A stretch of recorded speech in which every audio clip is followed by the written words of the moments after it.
isanga nubwo amazi yose atarakama ariko ngo izana akababi k'umunzenze nk'ikimenyetso cy'uko hari icyatangiye. Ugiye gutangira kubona ibimenyetso, ugiye gutangira kubona ibimenyetso, ugiye gutangira kubona ibimenyetso by'Imana ikoze kuri iyi tariki ya 17 z'ukwezi kwa karindwi. Ndashimira Imana alos fodandolas kotai befoladra yambwiye ngo nze mbabwire yemwe abari kure n'abari hafi, bamama n'abapapa so n'abakobwa, kino gitondo yambwiye ngo nze mbabwire ngo ku itariki ya 17 z'ukwezi kwa karindwi irakwibutse, irangije ikibazo ihereye mu mirimo. Ndabashuhuje mu izina rya Yesu. Imana ibahe umugisha kandi Imana ibagirire neza. Turashimira Imana kandi yongeye kuduha uburyo n'umwanya ndetse n'ubuzima kugira ngo twongere tubane muri ya message y'ukwezi kwa karindwi. Imana yakoze ibirenze ibyo twibwiraga, Imana yakoze ibirenze ibyo twatekerezaga. Nishimwe kandi nihabwa icyubahiro. Ndashimira Imana rero kubw'uyu munsi mwiza udasanzwe Imana yakuremeye nanjye yandemeye kugira ngo tunezererwemo kandi igire ibyikoreramo. Ubwo naherukaga ahangaha hari message nayo nabazaniye kandi ndashimira Imana yuko njya mbibabwira, yenda n'abajye basoma commentaire barabibona. Ndashimira Imana ko hari abantu batangiye gutanga ubuhamya, harimo uwanditse avuga ko Imana mukore igitangaza, undavuga yuko akiri kumva iyo message ngo Imana hisi mukorera igitangaza. Ndarababwiye ngo nimubona bibaye ntabwo ari njyewe ahubwo n'imbaraga z'Imana zabikoreye muri njyewe.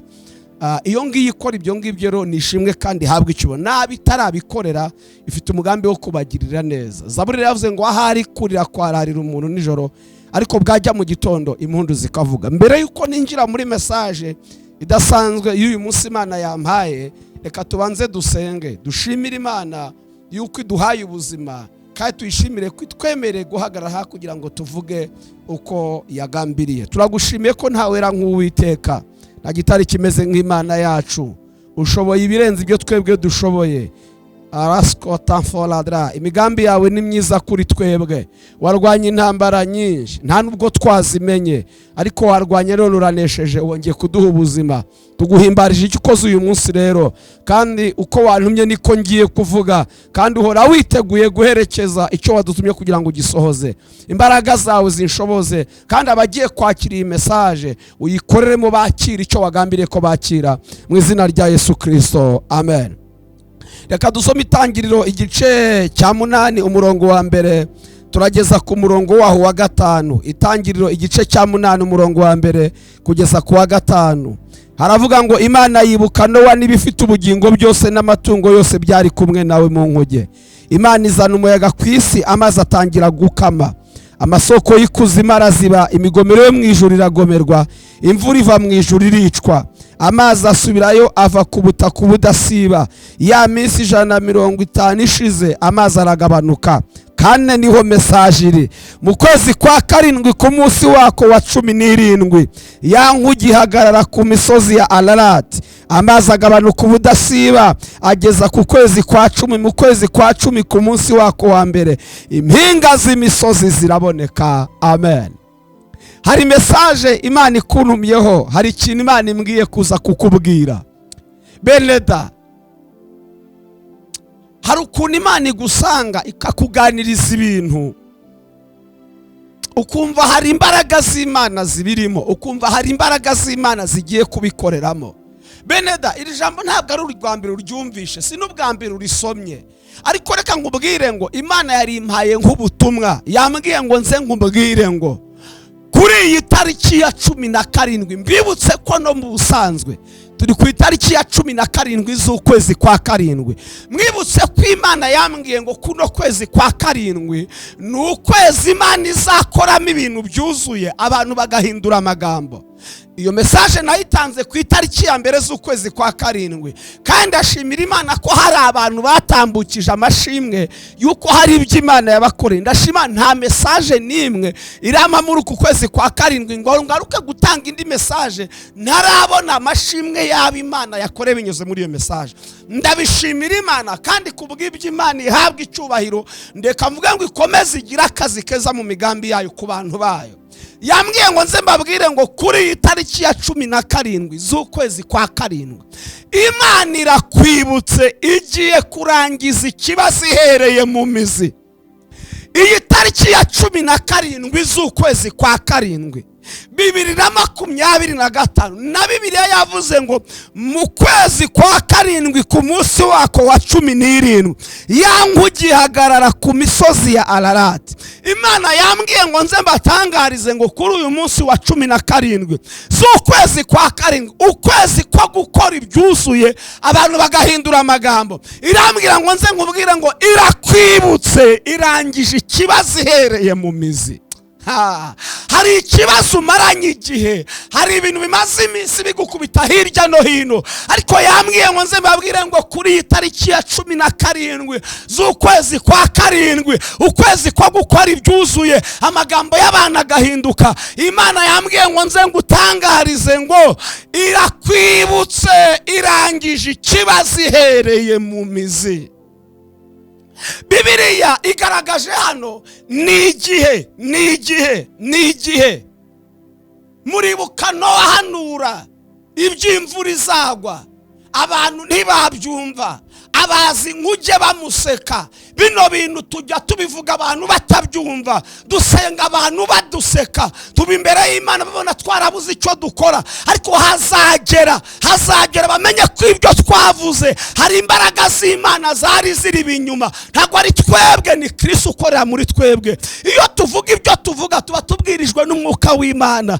Ikimenyetso cy'uko Imana igiye kukwibuka nuko hari ibyo uri buze kubona utari usanzwe ubona, hari inkuru uri buze kwakira utari usanzwe wakira. Ndabizi neza ko mu isi y'umwuka Imana yamaze kubikora, ahubwo hasigaye kwibishyira mu isi y'ibigaragara. Imvura izagwa ntibamwumve, abazi nkujye baramuseka, arabikora baramukwena, kandi yabikoraga yabwirijwe n'Imana. Yari yahawe amabwiriza n'Imana, yari yamubwiye hari uburyo azabaza inkuge, uburyo azayikora. Imuhapura igishushanyo mbonera cy'inkuge agomba kubaza, imubwira n'ubwoko bw'igiti azayibazamo. Nowa yumvira Imana, abikora bamuseka, ariko arabikora. Reka mvugire ijambo, bino bintu tubamo birakora. Abatabyemera twebwe birakora, bitugize abo turibo, biduhaye izina. Reka mbabwize ukuri, Imana yambwiye ngo nze mbabwire ngo irakwibutse irangije ikibazo ihereye mu mizi. Yemwe abari bameze nk'abibagiranye, Imana yambwiye ngo nze mbabwire ngo irabibutse. Nowa akora umurimo yagombaga gukora, inkuge irarangira bamuseka. Imana amubwira ngo harageze, hamagara abari buze kumva, bakumvira, bagakora icyo uvuze, bazakira.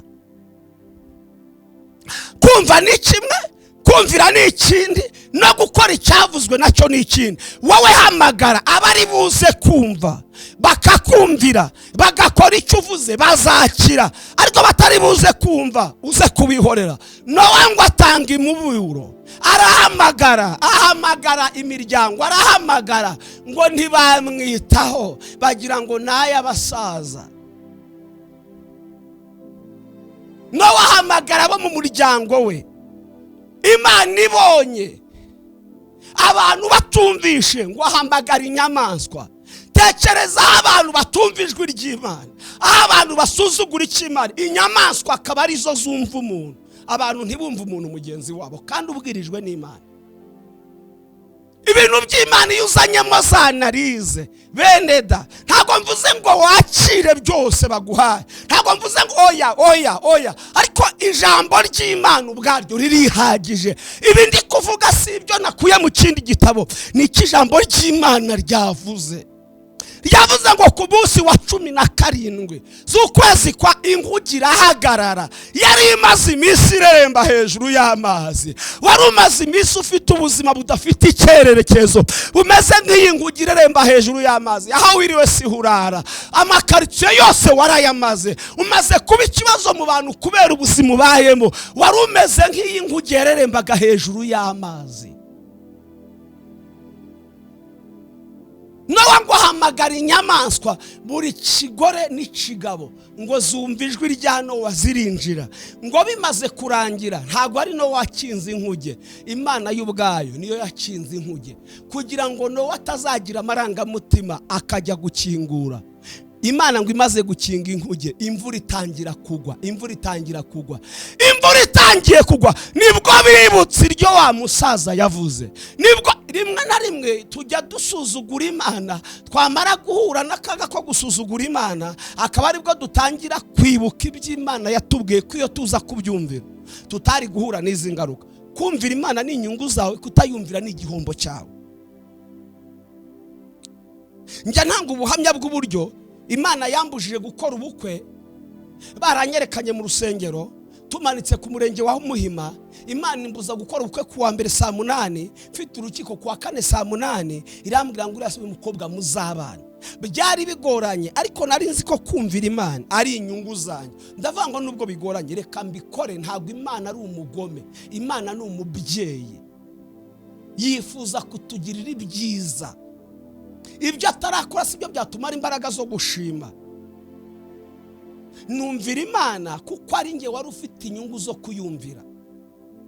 Bano bantu batangiye kubona kaga kuko batumviye Imana. Ngo imvura iragwa, imisozi yose irarengerwa, icyitwa kiri ku isi cyose kirarengerwa n'ayo mazi. Nowa n'abamwumviye ngo bari bibereye mu nkuge,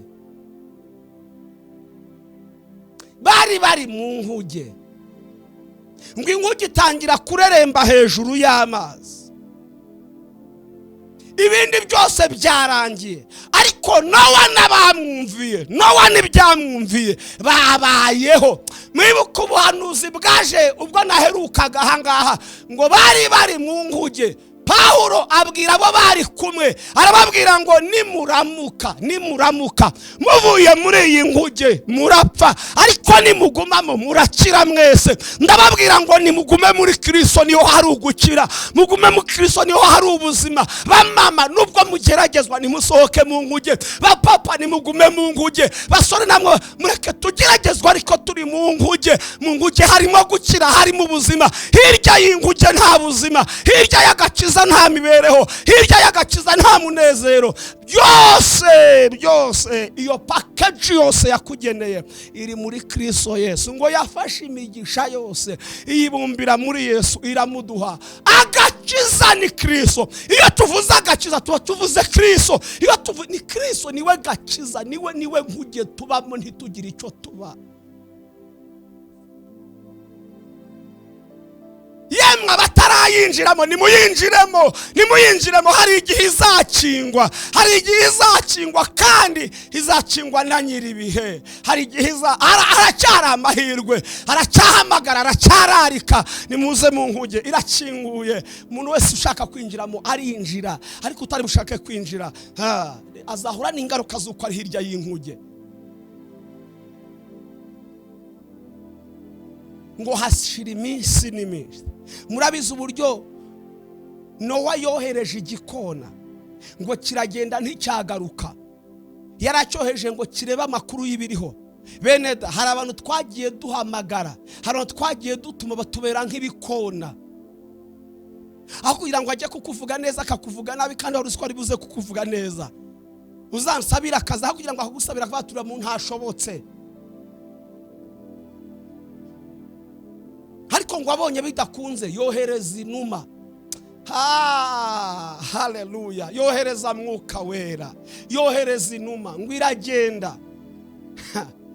Isanga nubwo amazi yose atarakama, ariko ngo izana akababi k'umunzenze nk'ikimenyetso cy'uko hari icyatangiye. Ugiye gutangira kubona ibimenyetso, ugiye gutangira kubona ibimenyetso by'Imana ikoze kuri iyi tariki ya 17 z'ukwezi kwa 7. Ndashimira Imana alos fodandolas kotai befoladra yambwiye ngo nze mbabwire yemwe abari kure n'abari hafi, bamama n'abapapa, so n'abakobwa, kino gitondo yambwiye ngo nze mbabwire ngo ku itariki ya 17 z'ukwezi kwa 7 irakwibutse, irangije ikibazo ihereye mu mizi. Umva uko Bibiliya ivuga. ngo Imana ibona yuko hageze ibona yuko hageze yuko abari bari mu nkuge bavamo bakaza ntabwo bisohoyemo, ahubwo hari igitumye Imana ibasohora mu nkuge kugira ngo baze bongere bororoke, bongere bagwire. Erega ujye usohoka mu nkuge hari impamvu y'Imana itumye usohokamo. Iyi nkuge bari barimo ni yari yarubatswe. Hari igihe Imana yemera kuba ahantu runaka kugira ngo igire ibyihakurindira, ariko hari n'igihe kigera yemera kuhasohoka kubw'impamvu y'igitumye uhasohoka. Muri Kristo ntidusohokamo, ariko hari ahantu maze igihe ukingiraniwe, hari ahantu maze iminsi uri, Imana igiye kugusohora, Imana igiye kukuvana ukaba mu buzima bwo kwidegembya, ukaba mu buzima bw'ibyishimo n'umunezero.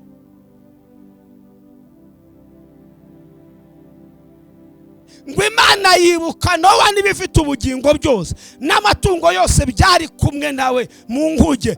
Imana izana umuyaga ku isi, amazi atangira gukama. Imana izana umuyaga atangira gukamya amazi. Kabiri, amasoko y'ikuzimu araziba. Wumve, Imana itangiye kurangiza ikibazo ihereye. Mwibutse ko amazi yatumye ku isi huzura ngo yaturukaga ikuzimu no hejuru. Imana irabanza ifunga amasoko y'ikuzimu kugira ngo ize kubona uko ikamya amazi yageze ku isi, ariko yabanje gufunga amasoko y'ikuzimu. Imigomero yo mu ijuru nayo iragomerwa, imvura iva mu ijuru iricwa. Uzarebe nk'igihiti yiba yatobotse y'amazi. Ntabwo ushobora guhangana n'amazi utarabanza guhangana n'aho amazi aturuka. Urabanza ukajya gufunga hamwe itiyo yatobotse, ubundi ugasigara uhangana n'amazi yasigaye aho ngaho ariko atakiza. Mbere yuko Imana ikamya amazi yageze ku isi, yarabanje ifunga haturuka. Imana yambwiye ngo irakwibutse, irangije ikibazo ihereye mu mizi. Ntabwo Imana yakuraho ingaruka z'ubukene kandi hakiri ubukene. Ntabwo Imana yakuraho ingaruka z'ubushomeri kandi hakiri ubushomeri. Irabanza irangiza impamvu y'icyo kibazo, isigara ihangana n'ingaruka. Kuki duhora duhangana n'ingaruka za COVID? Nuko itakiriho. Iyo iza kubikiriho ntabwo tuba tugihangana n'ingaruka, kuko icyazanye ingaruka zikiracyahari. Ariko Imana igibanza kurangiza ikibazo igasigara ihangana n'ingaruka. Bene ubwo buzima umazemo iminsi hari ingaruka bwagusigiye. Ubwo bukene bwagusigiye amadeni, kutagira akazi byagusigiye amadeni. Ntabwo Imana yarangiza ayo madeni rero, kandi cyazanye amadeni kigihari. Irabanza irangiza iyo mpamvu y'amadeni, isigara ihangana n'ingaruka zitwa amadeni, ariko impamvu y'amadeni itagihari. Ngo Imana irabanza igikuzimu ifunga amazi yaho, ijya ni mu ijuru ifunga, isigara ngo ikamya ayarari ku isi. Ngo amazi asubira yava ku butaka ubudasiba. Ya minsi 150 ishize amazi aragabanuka. Mu kwezi kwa karindwi ku munsi wako wa 17 ya nkuge ihagarara ku misozi ya Ararati. Ku kwezi kwa karindwi ku munsi 17 ndashimira Imana ko karindwi ari umwuzuro w'Imana, kandi Imana igiye gukoramo ibintu byuzuye, amagambo agahinduka. Ku munsi wa 17 kwezi kwa karindwi inkuge irahagarara. Mbibutse ko uyu munsi ari tariki 17 z'ukwezi kwa karindwi. None Bibiliya avuga ngo mu kwezi kwa karindwi ku munsi wako wa 17 ya nkuge ihagarara ku misozi ya Ararati. Hari ibintu bigiye guhagarara, hari ibintu bigiye guhagarara, hari ibintu bigiye guhagarara. Ubuzima bwawe bugiye kugira aho buhagararira, bugiye kugira fondasiyo, bugiye kuva mu ruzerero. Abana bagiye kuva mu ruzerero, urugo rwa rugiye kuva. Hari ibintu byazereraga, ntabwo waruzi ngo burira ngeze burira. Ariko Imana hari ibintu kuri uku kwezi yambwiye ngo nze mbabwire ngo Imana irakwibutse, irangije ikibazo ihereye mu mizi. Ngo amazi agabanuka ubudasiba ageza ku kwezi kwa 10. Mu kwezi kwa 10 ku munsi wako wa mbere impinga z'imisozi bizagera. Mu kwezi kwa 10 impinga z'imisozi zamaze kuboneka. Bizagera mu kwezi kwa 10 nawe ufite gakondo. Bizagera mu kwezi kwa 10 nawe utagifashwa ahubwo ufashwa abandi. Hari imisozi zaba, iyi misozi yari yararengewe n'amazi. Hari ibintu bitari bikigaragara, hari ibintu bitabonekaga. Wari umeze nk'udahari, ariko si uko udahari, ahubwo hari imbaraga zari byaragutwikiriye, hari ibintu byawe byaragupfukiranye, ariko bizagera mu kwezi kwa 10 ibyo bintu Imana yabikuyeho, impinga z'imisozi zabonetse. Narababwiye ngo aya mezi asigaye ngo umwaka urangire, Imana izakoramo ibisha, Imana izaremamo ubuhamya bushya, Imana izakoramo ibintu bidasanzwe. Bizagera mu kwezi kwa 10 impinga z'imisozi zabonetse. Icyo yagombaga gukora ni ukukwibuka, ikarangiza ikibazo ihereye mu mizi. Ubwo irangije ikibazo ihereye uyu munsi kibivuga, iratangira gukora, iratangira bizagera mu kwezi kwa 10 impinga z'imisozi zabonetse. Bizagera mu kwezi kwa 10 hari amateka Imana yahindutse. Bizagera mu kwezi kwa 10 hari aba Imana yaremeye ubuzima batari bafite. Bizagera mu kwezi kwa 10 hari aba Imana yakijije indwara. Reka Imana ikibivuga, ikivuze inkingana n'ikikoze. Yambwiye ngo nze mbabwire ngo muri itariki ya 17 ukwezi kwa 7 Imana irakwibutse kandi irangije ikibazo ihereye mu mizi. Ubwo burwayi burangije ihereye mu mizi, ayo madeni yarangije ihereye mu mizi. Ntabwo bitangiye hoya ngo ntabwo wakwica gitera, ahubwo wica ikibitera. Ndashimira Imana yambwiye ngo nze mbabwire ngo kuri itariki za 17 z'ukwezi kwa 7 Imana irakwibutse kandi irangije ikibazo ihereye mu mizi. Niyo message Imana yari yampaye, nuko yari yambwiye ngo nze mbabwire ngo ukwezi kwa 7 kwa kwezi kwibyuzuye abantu bagahindura amagambo. Irakwibutse mubyeyi, abantu barakwibagiwe ariko irakwibutse, inshuti zarakwibagiwe, Imana irakwibutse, bene za telefone ze barazisibye, abatarazisibye bagushyize muri blacklist. Reka ariko Imana yambwiye ngo nubwo abandi bakwibagiwe, iyo bwayira kwibutse kandi ikwibutse irangije ikibazo ihereye mu mizi. Imana ibaho umugisha, Imana ibagire neza. Ndagira ngo dusenge dushimira Imana kubw'iyi message. Ubwo uza kuyibona uyisangiza abandi, ubwo Imana iraza kumutabara wayimusangije, nawe uraza kwakira umugisha. Unkundire tuze ko abantu umugisha, nge muhagaze hano nyibasangiza kuko Imana yayimpaye, nawe ufatanye nanjye kuyisangiza abandi. Ndabizi neza, narababwiye ngo tubereyeho abandi, uri umugisha wanjye, ndi umugisha wawe, nawe ugira bubera umugisha. Hari abari bahagaritse imitima, hari abari baribagiranye, ubaha iyi message bakiri ihumure ry'Imana, kandi Imana imaze gutanga ihumure ikora igitangaza. Reka mvuge ngo Imana ibaho umugisha, mwebwe mu natwe umunsi ku munsi. Ndashimira umukozi w'Imana inshuti yanjye uba wabigizemo uruhare kugira ngo mbone gutambutsa iyi message, aba yatanze umwanya we igihe cye. Imana imuha umugisha, nawe Imana iguha umugisha. Yambwiye ngo nze mbabwire ngo ku itariki ya 17 z'ukwezi kwa 7 Imana irakwibutse kandi irangije ikibazo ihereye mu mizi. Imana turagushimiye kuri Imana nziza, uri Imana ikomeye kandi uri Imana ihambaye. Wabibonye ko twari tugeze aho tutabona icyerekezo, impinga z'imisozi zari zarabuze, ariko ushimwe kuri 17 z'ukwezi kwa 7 kwa kwezi kwibyuzuye, maze abantu bagahindura amagambo. Uravuze ngo uratwibutse, urangije ikibazo uherema. Abamaze igihe batabyara urabibutse, abashomeri urabibutse, abafite za kere urabibutse mu izina rya Yesu Kristo. Abafite ingoza urabibutse, urubyiruko urabwibutse. Ugiye gukora amakwe, ugiye gukora ibidasanzwe, kuko wavuze ngo kuri itariki uratwibutse kandi urangije ikibazo uhereye mu mizi. Himbazwa n'amahanga yose, herekeza ibyo wagambire gukora. Twagushima tuguhimbaze mu izina rya Yesu Kristo, amen. Imana ibaho umugisha, Imana ibagire neza. Imana irakwibutse irangije ikibazo ihereye mu mizi, amen, amen.